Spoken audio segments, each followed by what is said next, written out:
Welcome back, guys, to the I Love Wrestling podcast. I'm your host, as always, Justin Woolwine, and today we are welcomed by Anthony Toatele. How we doing, my friend? I'm good, man. How are you? I'm doing great. It's so funny. We went over the last name. I don't know how many times before we get on here, and I mess up the first name. It's hilarious. But The last name was great though. I think I hit that out of the park, but we'll work on Anthony if but before we dive into your wrestling career, your wrestling fandom, maybe some other things, would you like to shout out your social medias and even upcoming events you got coming in March and things like that, just so the fans know where to check you out? Yeah, man. So follow me on all facets of social media, Instagram, Facebook, X or Twitter, if you want to call it that. It's all at Anthony Toatele, one word. And then as far as like things coming up in March, obviously I am a member of the OVW locker room, Ohio Valley Wrestling. Please check out OVW every Thursday night on YouTube or Triller TV. OVW has a weekly television show called Rise. We've got a big premium event coming up in March called March Mayhem or March Madness, excuse me. Okay. And then another event that I'm doing is actually called Mayhem in Fort Wayne, Indiana, for Midwest Wrestling Combat. A new promotion starting up. It's been around for about a year, near and dear to my heart since it's in the city I live in. So yeah, man, like just doing things with OVW this month and Midwest Wrestling Combat. Nice, nice. I really like it. Um, Here on the I Love Wrestling podcast, I try to start at the same place every time. Because to be a podcaster, to be a commentator, to be a referee, to be a wrestler, you all got to be a fan of this crazy business we call professional wrestling. So, with that said, when did you find wrestling, and what about this wild, wacky sport made you fall in love with it? Yeah, so wrestling has been around as far as I can remember. So I have a younger brother that's 2 years younger than me, and we've been watching wrestling. I think like my earliest memories of wrestling is like when we were like 3 or 4, right? And I'm 37 now, so we were watching wrestling back at the in the early 90s. So you're talking like the Hulk Hogan's, the Stings, the Sting with the flat top. That's what I remember, the Okay, first thing. Surfer Sting. Yes, servicing Ultimate Warrior. And the thing about wrestling that's near and dear to me is that my father, who's no longer with us, that's like the one thing. Like my dad was a hard worker. He worked crazy shifts, second shift, third shift, but Monday nights, as we were growing up as kids, like he would let us stay up a little bit later and watch Monday Night Raw or Monday Night Nitro. So those are the memories for me that are, for wrestling. That's kind of what brought me into the fold. And, as my athletic career went down some different paths from football to wrestling. That's why wrestling was on my number one thing. Like after football, like what do you do? You're gonna go be a pro wrestler. At least you're gonna try to be a pro wrestler. Absolutely. So, just out of curiosity, growing up in the early 90s, watching professional wrestling, who were some of your favorites? Oh man, so definitely Sting and Ultimate Warrior, because they had face paint, and so my brother and I would watch wrestling at my grandparents' house as Hmm. well, and we would stay the night over there, and then we would sneak into my grandma's makeup. She had like a little a table that had like makeup on it and like these mirrors, and we would like use eyeshadow to paint like Sting and Ultimate Warrior type designs on our face, and then come out and do the whole thing like entrances and stuff. So yeah, like Sting, Ultimate Warrior, even like Hogan back in the day, because he was such a big, larger than life character. Yeah. I actually we went to Disney World when I was super young, probably like first or second grade, and he was there. In like we were in line, and it's a small world. That's again aging myself. That used to be a thing that everyone went to, but he was in line with us with his family, and my dad swore up and down that it was an impersonator. It wasn't real. It wasn't the real guy. And then, however many years later, I got into the business. I Googled it, and man, lo and behold, WCW had like a pay-per-view like in Orlando or like in the Florida area. So for sure was him, like with his Okay. family.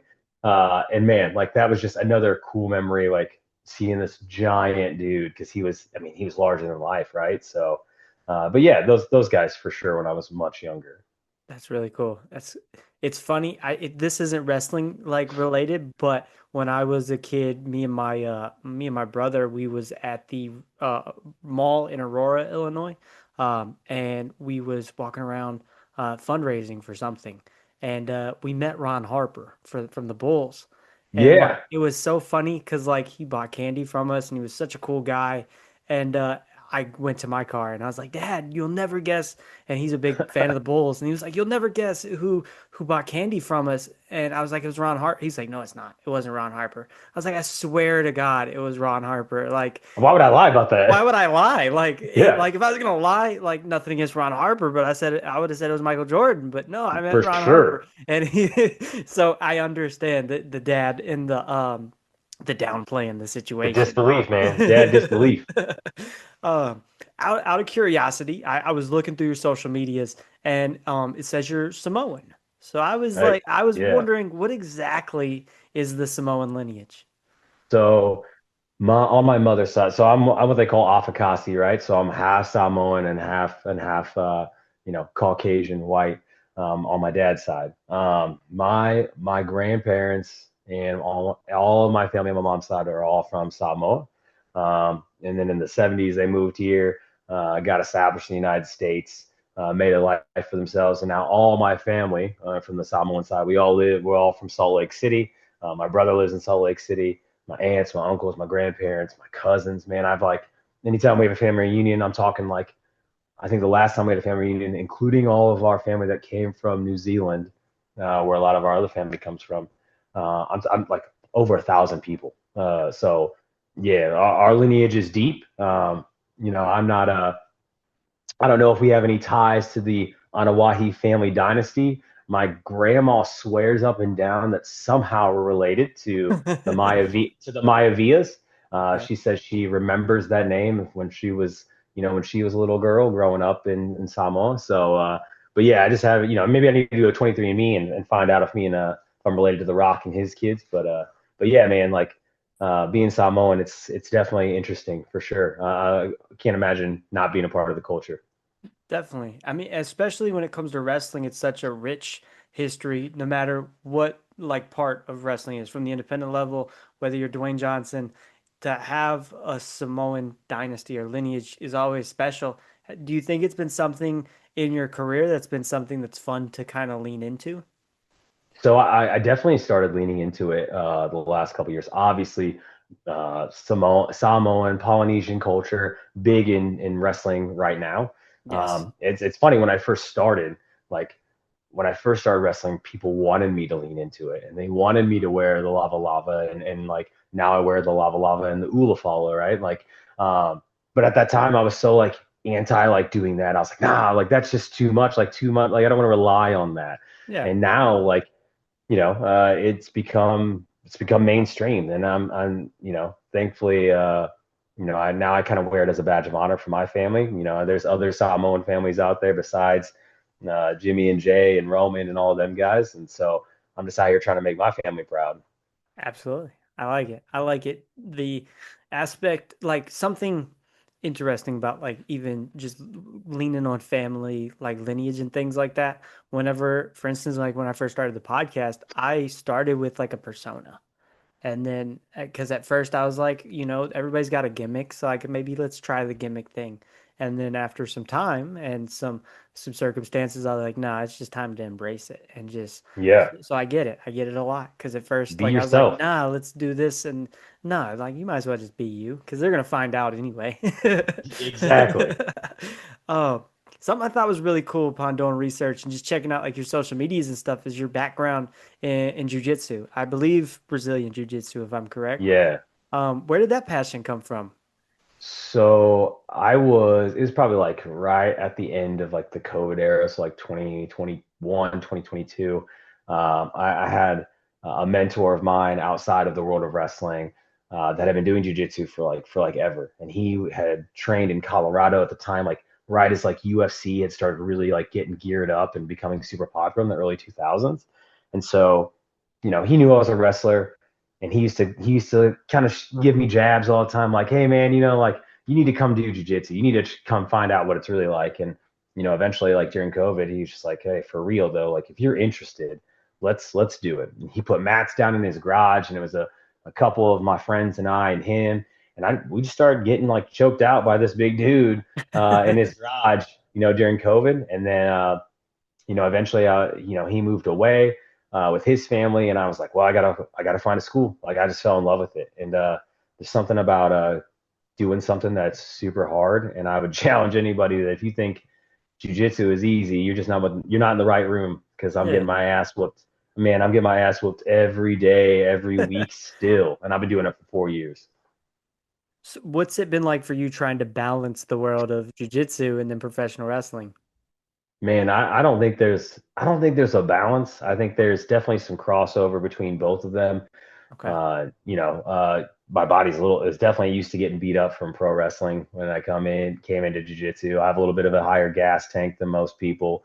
But again, like I think jiu-jitsu just kind of gave me some more tools to utilize in pro wrestling. I was never really a submission guy before I started doing jiu-jitsu, and Okay. now like I love choking people out, man. Like I love using the rear naked choke as a submission. I love like tangling people up. You know what I'm saying? So definitely just kind of elevated my game in the world of pro wrestling. So was combat sports something you was always interested in, or was wrestling like maybe your foundation for that kind of sport and then it evolved into other things?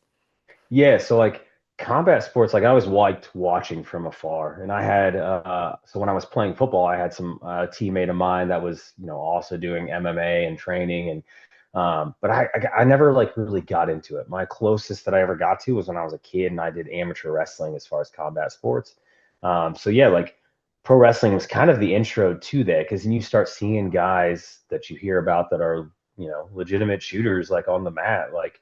And in Japan, I started following New Japan Pro Wrestling, and you get all these different guys. Shinsuke Nakamura is a perfect example of a dude that was a high level grappler fighter, that ended up becoming a really successful professional wrestler. And that's where I think that's where a lot of my passion came from, was started in wrestling, and then I started to see these guys that were doing it, and I was like, oh man, like it makes them really good at what we do. So I want to be that good. Absolutely. So when did the idea to like look into training schools and things like that come to mind for you when it came to professional wrestling? Because I know a lot of guys, maybe like it happens by chance or happens by accident. So I'm just curious on what's the origin behind you even thinking, let me get on the other side of the barricade. Yeah, so I played football after high school. I went and played indoor football. So I was with a couple teams, a team in Indianapolis, a team here in Fort Wayne, and a team in Chicago. And I was trying to play professional football. Indoor football is kind of professional. I had my name, I had a contract, I signed it, but the thing with that is it's just very the winds change often, the direction changes often for teams. You can be released the next week. And I started realizing as I got older, like football probably wasn't going to work out for me. I was trying to get into the CFL. I was trying to maybe get a practice squad spot. But I'd always been a wrestling fan. And a buddy of mine that I trained with consistently, like we would go to football practice, and then we would go work out, and in between our those two things, we'd chill in his apartment and watch wrestling. And it was just something we used to put on, like just kind of background noise, pay attention to it when we're doing other things. But eventually he asked me, he said, if this football thing doesn't work out, we should try that. And I was like, try what? And he was like, wrestling. And and obviously I grew up a wrestling fan as a kid, and I was like, yeah, I could do that. Like other football players have gone on to pro wrestling. So we Googled a school here in Fort Wayne, and we showed up for a tour and a tryout, and it was not glamorous at all, which is the exact opposite of what we were thinking. Yeah. It was a ring in a storage shed, or not a storage shed, but like a storage facility, storage unit, and it was hot. There was no heating, there was no heat, no air conditioning. But a guy by the name of Kongo Kong was the head trainer, and Kong, something about the way he taught, something about the way he moved for a giant guy. He had an athleticism about him and an agility about him. And I was like, all right, despite all of these things and the way this looks, I'm going to grind it out. And that's where I started, Body Slam University. I like it. So what's funny is actually my last interview that I recorded was with Eric Surge, who also wrestles for OVW and also started with Kongo Kong. What was your experience like trying to learn from somebody as eccentric like Kongo Kong? I think it was, I think I probably drove him insane, right? Because I, like, so the thing about me is like, I played football. So I was coming in and I was already in shape, right? Like I was already Mhm. in shape. I was already getting used, I played quarterback. So I was already used to getting beat up all the time. And so for me, I was kind of probably had like, I had a little bit of a chip on my shoulder because I was like, man, like I'm better than everybody here. Like I'm more athletic. And then there were certain things that I could do really well. Mhm. And then I just remember I would drive him nuts with some of the most basic things. Like he's like, "Why are you doing it that way?" Like I don't know, man. Like it just feels just that's just the way my body moves. And so I think I was definitely a little bit of a headache and a little bit of a project for him. But he thankfully was pretty patient with me and turned me into a pretty okay pro wrestler at that time. What was the biggest lesson you think that you've kept with you from learning from Kongo Kong? Yeah, man. I think the biggest lesson from Kong is you never know when your number's going to get called, right? You never know when your time's going to come around because a lot of people in wrestling will tell you in any interview, "Oh, we grind, we grind. That's all I think about. I eat, sleep, and breathe wrestling." Hmm. But that's not enough to make it. It's not enough to get noticed. It's a good foundation, but someone like Kong had already been wrestling for like 15 years, 10, 15 years by the time TNA finally saw him and signed him and put him on TV, right? So for me, that's always stuck with me because now I am a little bit older and I've gotten my opportunities with OVW a little bit later in my career. So that's what I tell guys all the time. You never know when your number's going to get called, your time's going to come for you to have that elevated stage, and so you just got to be ready when it does happen. What for you have been some of the biggest challenges you've faced, like maybe early on when you was trying to spread your wings and get your name out there to different like independent shows? Yeah. So the biggest probably the hardest thing for me is that I started wrestling a little bit late, not as late as Surge, obviously. I'm sure he said that, um, but yeah, so I started wrestling a little bit late. Like most guys start when they're like fresh 18, 19-year olds, and I was 24. I also was a dad of a 4-year old. So, I didn't have the availability and the free time to just drop everything Friday through Sunday and just travel all over the country, like jump in somebody's car, right? So I had some responsibilities that I had to take care of at home. And so that is definitely a balance. And at that time and in that era of wrestling, I don't know, I would say necessarily wasn't looked down upon, but it definitely wasn't like a great thing. Like people would just be like, "Hey man, like, you can't your kid go stay with this person or this person?" And it's like, yeah, they could, but that's not the type of person I am. And so, I sacrificed some of my time probably that I could have had on the road with my kids, and I'm not, I don't feel bad for doing that at all. So yeah, that was probably one of the most difficult things is just getting through that time period because now wrestling is different. People have families, people have kids that are in the business, and man, I wish I would have had the support then from wrestlers and locker rooms that I do now because now it's not even a question. Okay. So if I'm reading this right, it's just easier now to bring a child to the show and it be more welcoming than maybe it was, let's say 10 years ago. Yeah, not only just that, but like there is an air of like obviously you want to get out there and be on every show that you possibly can be, right? But Yeah. as a wrestler, also I want to be special. So if I'm booked, you know, Thursday through Sunday every week for, out of 52 weeks, 48 of them, like, man, I'm not really that special because you can just find me anywhere. So in today's day and age of social media, like I'm still able to connect with fans and people that want to see me, but I don't necessarily have to be on a show. So it does allow me time to go do my dad stuff with because I have 3 kids, with my 3 kids and my family and my wife, and like run my kids to their wrestling practices or whatever they got going on. And back then it just wasn't that just wasn't as big of a thing. Yeah. So today it's definitely easier to manage all of those things that are happening in my life.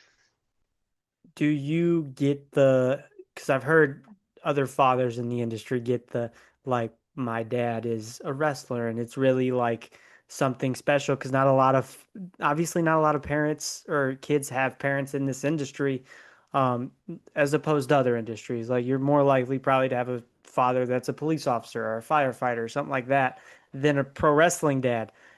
What has been your reaction like when you like let's say take the kids to school or like dealing with other parents? Like what does that reaction look like from I guess the rest of the community? Yeah, so it's definitely been interesting because I my oldest daughter is now going to be 17 this year. So Okay. she started with me like when I started wrestling. She was a kid. I was a kid with a kid, right? So as she grew up, like her friends started to find out I was a wrestler, and so all of a sudden, like, and then I would show up to school, and everyone would be like, "Oh, that's the dad that's a wrestler," and it just became a conversation. I felt like with every single dad that I met that was her friend. Um, and it's funny now because like the same thing is happening now with my son, who's like, so it goes my daughter who's 17, who's going to be 17, my son who's about to be 7. And so now we're doing the same thing in school with his friends and his teachers. Like it just started all over again. But it's been good. It's been interesting. I think there's definitely been some parent teacher conversations about like, hey, your son said this today. Where did that come from? Like, he probably saw that on wrestling, me wrestling on TV at Yeah. OVW or something. Like, don't, it's not a thing. Just let them know, we're always just trying to correct that. I love it because I mean, obviously on TV or whatever, you're a character. So like Yeah, trying to differentiate that must be interesting because like obviously you're not going out to the grocery store and say the same things you're gonna say to Eric Surge on OVW TV.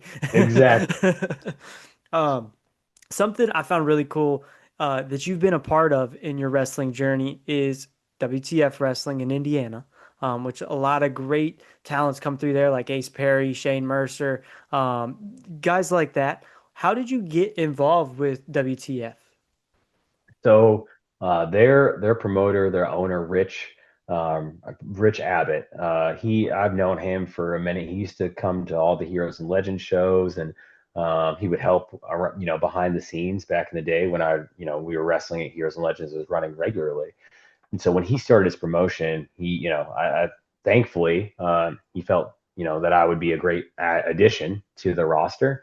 And, I was in the tournament for the first heavyweight title, the crowning of the heavyweight champion. I've had some great matches over the years there. I mean, I've wrestled guys. You mentioned Shane Mercer. I've only had one Ironman match my entire career, and that's with Shane Mercer at WTF for 60 minutes. Um, I wrestled Calvin Tankman right before he blew up, right in the height of like what was going to get him to the next level. So I've had some sweet opportunities at WTF, and I'm always thankful for that promotion and for Rich. And even today, like they'll reach out to me, and I'll jump on a show if I can, if I have the availability, just because like I love that crew. Definitely. I mean, like you said, you've been a former WTF heavyweight champion. What was that moment like? Less than a year into your stay there, becoming their champion, taking the title off Drew Skills. I'm pretty for sure if Cage Match Yes, serves me yes. correctly. What was that moment like? Being able to hold, I believe that was your first championship as well, if I'm correct. Yeah, yeah, it was. It was my first like big heavyweight championship, and it was awesome, man. Like just to be able to say that like you're the guy. And WTF was like starting to really pick up as far as popularity, right? They've got a great production look. And Rich is really good at stuff as far as like the social media aspect. And so just to be able to say like, hey, the banner is with me. Don't worry, guys. Like I'm gonna help you carry this. Was just awesome, and it was like really solidified what I thought. Like I always feel like I'm a really good wrestler, but it is always nice for someone to believe in you and say like, yeah, you are. Here's this opportunity. Let's run with it. So I know I'm asking you to get in your way back machine, but if you had to pick a favorite defense of that championship, what would you say it was? It was definitely Shane Mercer, the Iron Man match. Like that dude can go. He's still going today, obviously. Like, Yes. but I've not been. I think maybe that's the reason why I started doing jiu-jitsu because that dude just picked me up and did whatever he wanted with me, and I just had to kick it out. I probably kicked him 7 times with super kicks in that match, and we just kept kept going back and forth. But yeah, like it was that match for sure because it came down to the very last minute. He hit me with the moonsault and battery. I just happened to like take the momentum and cover him for the pin. It was 0-0 still. Went up, 1-0, and then that's how the match finished. It was 1-0 me going down in the final seconds. I love it. So, just out of curiosity, 60-minute Ironman match, obviously there's several level of difficulties going into a match like that, mainly probably endurance. Working Yeah. 60 minutes can't be easy. What were some of the most difficult things about getting through that match? And what was some of your like maybe favorite aspects of dealing with not only that kind of competitor, but that kind of matchup? Yeah, so I think, yeah, to your point, like endurance was a huge thing. So just getting through that match and like making sure, like, hey, I still got enough gas in the tank because you start looking at the clock, right? Because the clock is up and the crowd is obviously looking at the clock, but you're looking at the clock and you're looking at the score and it's 0-0 and it's like, oh man, like I gotta go up, like I gotta get one fall, and hence why we go all the way to the very end. And just being able to be in not only that type of matchup, but to your point, like with someone like Shane, who has been all over the place, who's been, originally with the original Evolve, and he's been with GCW, and he's doing all these things, and he's a freak of nature, man. And like, just to say, like, I competed with that guy, survived barely, but I survived, and finally was able to get a W over him. Like that's pretty awesome. So, whose idea was it to put you with Chuckles the Clown? So that was like I think that was like it was Rich from WTF. Like he just thought Okay. it would be like, I think he thought it was going to be humorous. It was funny. To me, it's kind of like, it kind of reminded me of The Rock and Mick Foley a little bit, like that mankind Rock sort of going back and forth. He's really goofy. I'm not very goofy. But it was a good time. Like, so we were tag team champions at WTF as well. And Chuckles, man, like, he is another guy that's like really interesting, but again, don't sleep on his talent because I mean, he was at Ring of Honor before they got, before they were with AEW, like he was at Ring of Honor. He did his thing in Ring of Honor. So, yeah, he's ultra talented. Definitely. Did you like see the tag team championship reign coming? And how did it feel whenever you guys got to procure for yourself more gold within WTF? Oh, I did not see it coming at all. I thought it was gonna be a one-time deal, like we were gonna pop everybody, and it was this odd couple match, and then it got over, and we ended up running with it, and had a great match with these guys called the Highlight Reel, and we've had a couple of matches with them, but just again, like to hold gold at WTF, another that company that trusts me so much, like it meant a lot. I believe you're one of few Triple Crown champions there, if I'm correct. Yeah, I am. Yeah, Yeah, so I've held the heavyweight title, the United States title, and the tag team championships. definitely. That's got to be special. Just being able to be, like I said, one of few that's made that history within that company. It's gotta be special. It is, and that company again, they've given me opportunities to wrestle guys like Shane Mercer, like Calvin Tankman, like Brian Pillman Jr. The Mhm. one time that I've wrestled him, and so to burn the house down with guys and talent like that is obviously that means that WTF trusts me and I trust them, and their fans. Something I always find interesting when having these conversations is obviously you guys work an insane amount of independent shows, whether in different places. Like you're not just one place every month, but most guys and girls have what they'd consider a home promotion. Do you have one? Yeah, so I have a couple of home promotions right now. Like I've got like probably the three off the top of my head. Like obviously, well, I guess four. So OVW, right? OVW is my biggest promotion. I'm there pretty much almost every other week. And then obviously Midwest Wrestling Combat. I mentioned them earlier. That's a promotion that's near and dear to me. That started in Fort Wayne. That's actually a friend of mine that started that promotion. So again, thankful that people believe in me and that we get people that want to come see me for my everyday life come out and watch our shows, right? Guys that I train with. Yeah, I've got this giant section of people that train jiu-jitsu with me that are just like waiting for me to get beat up or do the beating up. um, and then another place called Super Shogun Wrestling out of West Branch, Michigan. Okay. They are a Japanese inspired pro wrestling. That's kind of like their theme, and they do a great job in production. And again, they started in their first show back, like I think their second show ever, basically.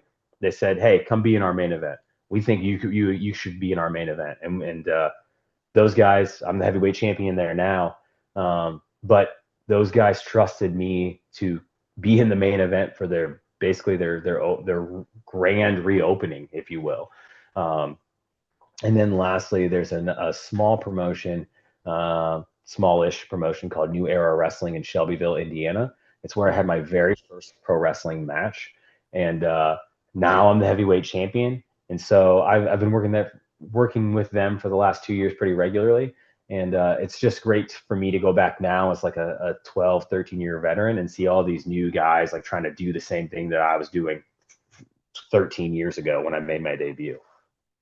So for you going to a company like that, like obviously when you started, you're the rookie, you're the young guy.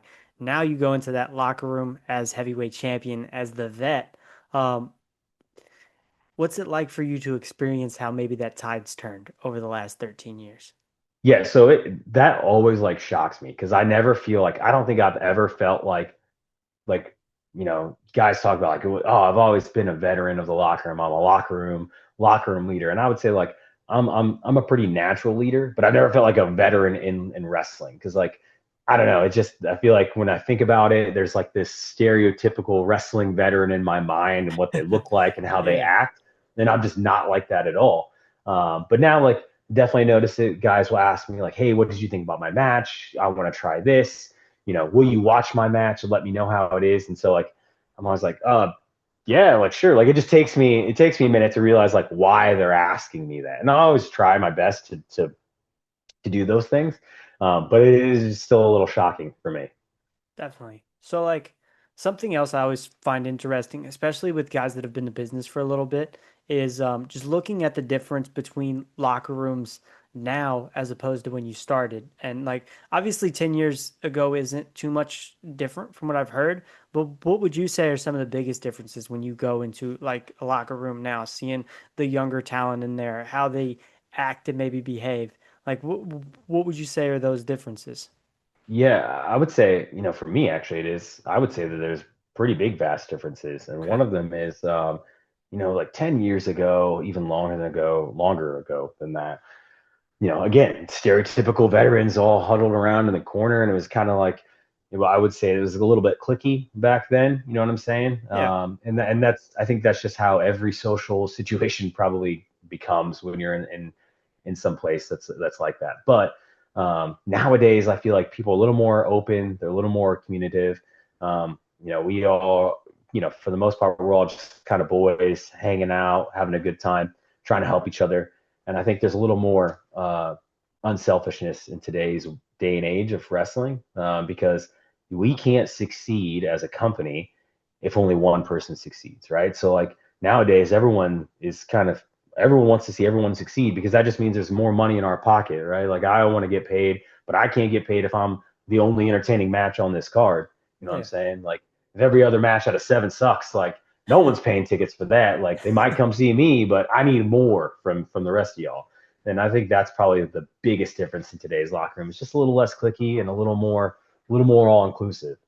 That makes sense. I mean, like I told you, it might have been on or off air. I can't remember at this point, but I've done this for about like 2 years, and from what I've heard, like some people have come to me and like, hey, maybe you got into like the podcast game late. And for me, what I've noticed is like 10 years ago, it might have been a lot harder for me to get into discussion with the boys and the girls in the back in the locker room. And nowadays, like you said, it's so inclusive and everybody at this point is just trying to make it like and wants to make it so much that it's almost like what can we all do to get to the next level, whether it's podcast or whether it's wrestler, whether it's referee, whether it's commentator, whatever. Like everybody at this point's like I guess is figured out the more we help each other, the higher we can all climb, as opposed to maybe stepping on the opposition, if that makes sense. So it's 100%. so much more fun and seems like such more collaborative effort to grow rather than burying everybody, for lack of better Yeah. words. No, 100%, dude. 100%. Something out of curiosity that I also like to ask parents in the business, what's it like taking your children to a wrestling show and them getting to watch you perform? Man, it's funny because I just talked about this last night with my oldest daughter, and we're kind of like rehashing memories from when she was super young.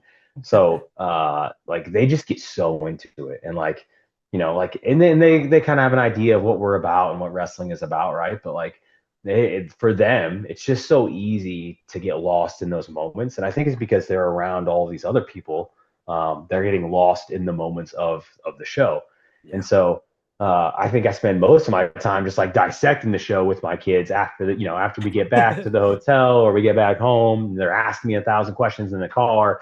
Um, yeah, like it's always a good time. Like I was telling my daughter, I asked her yesterday, I said, "Hey, do you remember when you were like 6 or 7 and you were like yelling so much and you were screaming so hard that your nose was bleeding and you were crying?" And she was like, "Yeah, could you not tell?" And then her boyfriend was here. And so I was like, she was like, "Yeah, could you not tell that story in front of my boyfriend?" I was like, "Absolutely not. Like now is the time to tell It's the that perfect story." time. Yeah, 100%.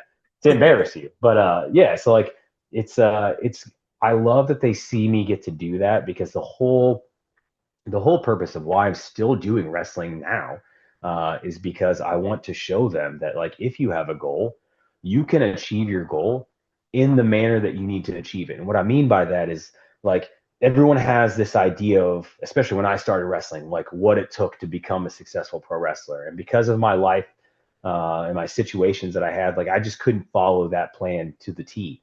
But here I am, still wrestling 13 years later. Still got to wrestle guys that I watched on TV as a kid. Still get to work at OVW, right? So I'm doing the thing that I wanted to do, and I did it my way that fit my life, and I didn't give up any of my morals or my beliefs to do that. And so that's my biggest thing for my kids is like if I'm wrestling, I'm doing it underneath my terms, and I want them to be able to achieve their goals underneath their terms. Like that. I like that a lot. So, you know, you mentioned like going home and on the way home or to the hotel, being able to maybe dissect the shows with the kids. Do you think that's helped you analyze not only your matches, but even maybe other matches on the card?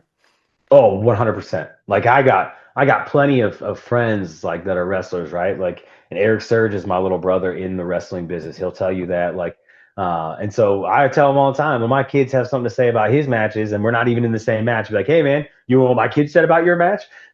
So like they're good about giving feedback and I think that again like as a wrestler, like that's what I want to hear. Like I don't want to just hear from my kids, but I want to give the feedback that they're giving about the show to other people so they Yes. have an idea of like what resonated with them? What was the emotions that they were drawing out of the crowd? It's really cool because if you think about it, like you said, it's not just like maybe hearing it from the boys. It's then you get an outside perspective. You get to see somebody that's not in it, kind of in it, but not in it, know Yeah, how they think and how they feel. I think like not too long ago, I was listening to like a Bruce Pritchard podcast, and he was talking about listening to it was one of the guys' kids, and like he had immediate like took him out to lunch or something, and he just asked them like, "What do you like from the modern product? What do you like about this? What do you like about that?" Just to get the perspective from a child, because it's like, for one, that's going to be your audience for the next, who knows, 20, 30, 40, 50 years. Like this 12, 13, 14 year old is going to be the person that watches it for the foreseeable future. So you want to know what they like, what they resonate with. So I can only imagine what it's like to have kids that not only get into your stuff, but get into everybody else's stuff. So I'm sure, like you said, Eric Surge is like maybe curious on what Anthony's kids thought. I'm sure maybe other guys and girls in the locker room are as well. for sure. Speaking of OVW, we've talked about it a little bit. In 2024, I believe you'd make your way into the company. How did all that come about? How did those dominoes fall into place? Yeah, so OVW has kind of been like this thing, and then this is what I was told. Like there's some people, some agents at OVW, some production people that apparently have tried to get me to come down there, and I've heard that like through some different chains of communication, but we just couldn't make it work my entire career, right? Um, And then I was actually at a WTF show, and we had a new photographer. She was taking pictures of the show, and she just happened to come up to me and Eric Surge at the end. And she was like, "I don't often do this, but my husband is an agent and works at OVW, and I think you guys would be great." And then, I was like, oh, who's your husband? And she told me his name. His name is JMO. He's also a pro wrestler from the Southern Indiana area. And I had been familiar with him. We had crossed paths like 10 years ago, right? And and so I reached out to JMO and he was like, yeah, man, like we would love to have you. And it just the pieces kind of just fell in place this time because again, my life is a little bit different than it was 10, 11, 12 years ago when I first started. So yeah, like shout out to JMO, shout out to JMO's wife. Like they really put it on. And then on another person, amazing Maria, who has been I've been friends with her. She's been one of the boys in the locker room since I started wrestling. But she's also works at OVW, and again, she has been a huge supporter of mine. And she was like, "I've been trying to get you here forever," and she was like, "I'm so glad that you're here now. We're off to the races. Let's make it work." So So just out of curiosity, you talked about Maria, obviously, and the crew involves Al Snow and Doug Basham and so many others. What are some of the biggest lessons you've been able to learn from some of these legends of the business during your time at OVW? yeah, man, like Al Snow, one of the biggest lessons is he wants more, and when in like whatever you're giving to the audience, he just tells you like he doesn't mean it, and like he's not trying to be a dick, he's not trying to be rude, but he's like, hey, give me more. If there's something that's resonating with that crowd, give me more of it. He's like, I'll tell you when I want you to dial it down, and he's like, but I've never told anyone to dial it down. And so for me, that's really helpful, especially when I was just starting at OVW because you're trying to get your feet wet, you're still trying to get yourself comfortable in front of working at TV, in front of being in front of that crowd, and that crowd is consistently there week in and week out, right? So like for me, I was like, yeah, like once something caught on, like this is working, this is working, like I'll keep giving it to you more, and I'm gonna blow it up. So yeah, Al Snow, he knows what he's talking about when it comes to giving the people more of whatever that is. So looking at kind of your trajectory in OVW, things really for you started to take off, I feel like, when you joined forces with Dustin Jackson. Whose idea was it to put you guys together? And what do you think brought the chemistry that you guys have together? Yeah, so I honestly I don't know whose idea it was. I think Dustin and I were just kind of like singles wrestlers that were, we were putting on good matches, and he had just been, he had just been the media champion for a while, and we had competed in this ladder match for the media championship, and I think there's chemistry like when you wrestle and you compete against somebody, you find out that there's chemistry there, and you kind of have a similar mindset, and so here comes the tag team tournament, that Dustin has been a part of pretty regularly, the Nightmare Cup. And, obviously he needed a partner. And I was like, I'm not doing anything. Let's be partners, bro. And so we went in there and won the Nightmare Cup and won the tag team championships. And yeah, to your point, like that's where it really kind of took off. Like I was building my way up and I felt like the crowd was getting there with me as a singles wrestler. But when Dustin and I won gold, at least that was my first time winning gold at OVW. I think that was just kind of like nail in the coffin. Like, I'm here to stay at OVW. I'm here to do good business at OVW, and I love being at the Hot Point Davis Arena. Definitely. So just you mentioned winning the Nightmare Cup, winning the W Tag Team titles. How special was that night and that moment to maybe your overall career looking back? Man, I think that was huge for me, um, because OVW just kind of seemed like this thing that I'd always heard about, right? And like I again came up in the time of the ruthless aggression era, so everybody that was anybody came through OVW. And so I had never thought that I would be in that company, even wrestling for them, and two, winning a championship for the company that you hear all these things and all these guys talk about. So that was huge for me because now I get to be a part of that history, a part of that lineage. Similar like jiu-jitsu, like lineage is a big thing in pro wrestling. And every time I walk into the Davis Arena, they've got a wall full of all the greats that have come from OVW. And so like now I can say like, yeah, I've held the same titles a lot of these cats, including Cody Rhodes, right? Like he was a tag team champion. Dolph Ziggler was a tag team champion. Like that for me is just it tells me that I'm on the right path as far as my career goes. So looking at yourself and Dustin. Dustin obviously I believe has been OVW champion. With He's that currently, said, yeah, current. currently speaking, he is the OVW champion. That's gotta be something that's in the back of your mind. Like, is my time coming, or is that something you want to maybe help elevate him, or is there any animosity there, or I don't want to say So, jealousy. so I mean, we definitely had a little bit of an issue at the last premium event. I think as much as I tried to guide Dustin, right, like the whole purpose of this business partnership when we got together, even after we lost the tag team championships, was, hey man, let's change the landscape of OVW. That's what he told me, and so that was our goal. Like there's things that I feel like needed to change, but with that, Dustin kind of got a little off track, off centered, and not focused on the right things. And so I think for me now, like there's a there's definitely a drive in me to become an individual singles champion because again, like I didn't come to OVW. It's great to win the tag team championships. It's great to say that you're on TV, but I don't do anything like half-ass, if you will, or like in between. Like I don't want to just be there. Like I Yeah. want to be the guy. So, like, is the goal then maybe, like, looking at it, do you want to be the world champion, or do you want to try to go after maybe the United States champion, the media championship, the Rush championship? Like, do you want to try to work the ladder, or is it one of those things if Dustin crosses you in the wrong manner, you might just have to make that happen a little sooner than maybe people Yeah, think?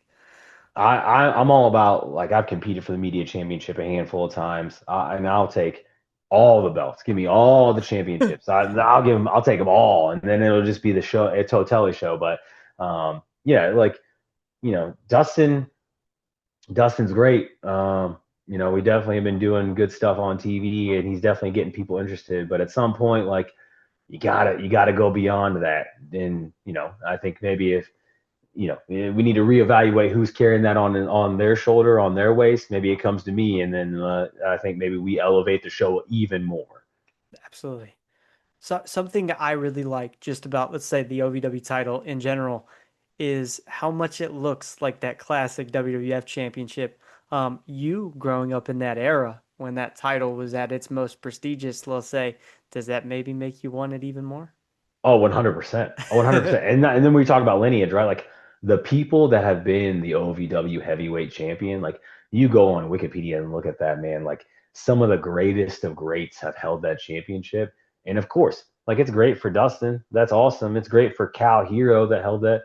But I want to hold the same championship. I want to say, like, my name is etched into history with those guys, not just because I deserve it, but because I bust my tail every week to get to that point. So, Okay. A couple more questions. I'm gonna let you go. We've talked about a couple key moments in your career so far, whether it's becoming the NEW heavyweight champion, the WTF heavyweight champion, winning tag team titles in OVW. But for you, what's been the match or the moment that you are most proud of so far in your career? yeah, so I probably got two, right? So, like, one was super recent, and I'll start with that one. Um, there's a guy that wrestles for NWA. His name, he wears the headgear. His name is Spencer. And he is, I would say that dude, Spencer is a beast. And there's a reason why NWA signed him. And I think he's one of probably the best wrestlers right now, not only in NWA, but just in general, right? And I think it's not very long before you see him on somewhere else besides NWA, right? But I got to wrestle him in the Dayton, Ohio area in December or January, and again, it's just solidified for me. Like I'm a little bit older, I might be a little bit older than him, but I can hang with those people, and I can bang with those boys, and like I can have those good matches and keep people on their feet, and like that was awesome to be able to do that against someone of that high caliber. And him and I are thankfully like we stay in contact since that match. We message each other. So shout out to Spencer. Like dude is awesome. And then the other one is Elijah Burke. I like Nice. telling this story a lot because when I was 18, I went to my first WWE show here in Fort Wayne, Indiana, and I'd never been. My parents didn't really have the money to take us when we were kids, So I'm 18. I went with my friends, and we saw a SmackDown and an ECW TV taping. And the main event of ECW was this crazy four-way match between the ECW originals with CM Punk and then the ECW New Breed, which included like guys like Kevin Thorne and Elijah Burke. We went out for dinner after the show. I'm walking to the bathroom, and there's Elijah Burke and Kevin Thorne and a few other guys having something to eat after their show. And I said hi, and I was like kind of like a kid, just kind of like, oh man, like starstruck. And then 10 years later, 10 years, maybe like 11 years later, I got an opportunity to wrestle him in the same building in the main event of a show called Heroes and Legends Wrestling for my heavyweight championship. And just to say, and I got to do it in front of my family, I got to do it in front of my friends, my kids, my wife, like just to be able to do that was a super this full circle moment of like, man, like it started kind of started back then when I saw him. You know what I'm saying? I watched him as a fan, and now I'm doing the same thing that he's doing in the same building. That's crazy. What's funny is now that you mentioned the SmackDown ECW tape shows or kind of house shows. I grew up when I was a kid in the Charleston, West Virginia area, and I'm pretty sure I went and seen those same Lupa shows when I was a kid because I remember it was like an 8-man tag with, like you Yeah. said, the originals versus the new breed. I believe like Big Daddy V was somewhere on the show too. Yep. I think it wasn't Nitro and Mercury. I think it was just Nitro as Morrison. Yeah. It might have Yeah. been right when he turned to Morrison, but I got his autograph, so I think I know which you're talking about, but in a different area. But that's so cool that like I don't know, that really resonated with me because I remember seeing that as a kid. Um, Earlier you talked about being able to wrestle maybe people you saw growing up. Um, I'm just curious, with that being said, was those matches considered dream matches? And if so, which ones were they, if that makes sense? Yeah. Yeah. So two that stick out immediately.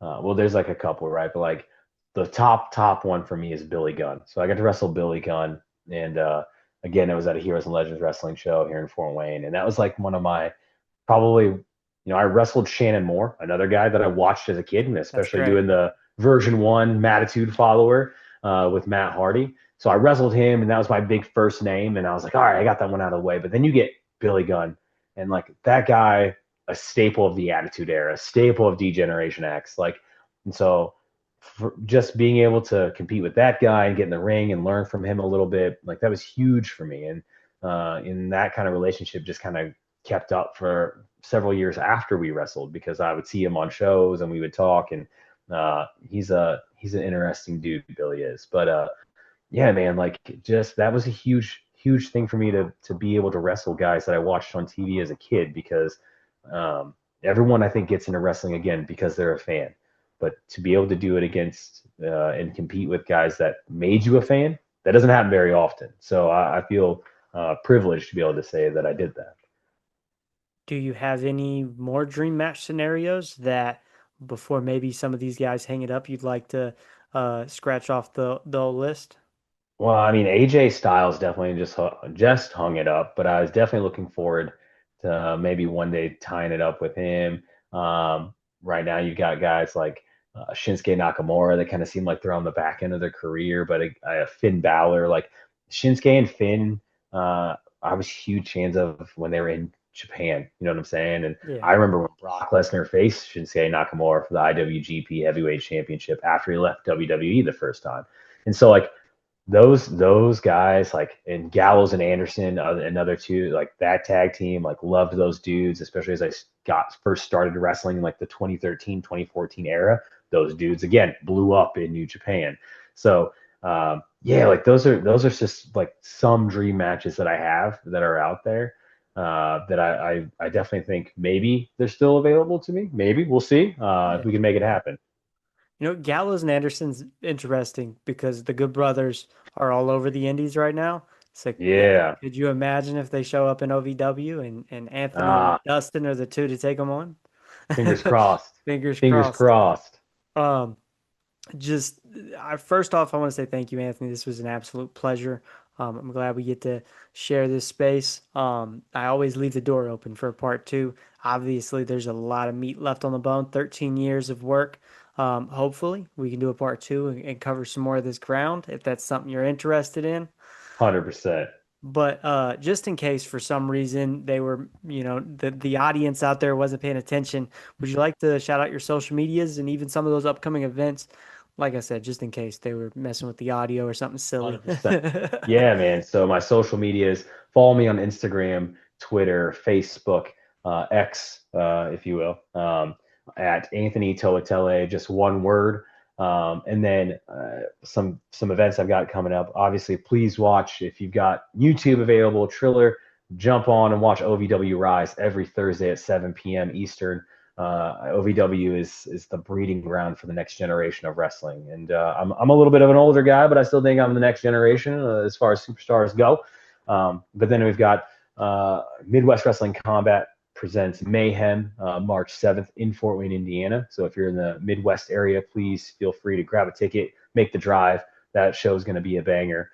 And then OVW has a premium live event in March as well, called March Madness. And yeah, you talking about Dustin in the heavyweight championship. We'll see what happens at March Mayhem or March Madness. You know what I'm saying? Absolutely. Ladies and gentlemen, this was the I Love Wrestling podcast. I am Justin Woolwine. Our guest today was Anthony Toatele. And guys, I'm going to leave this at see you next time.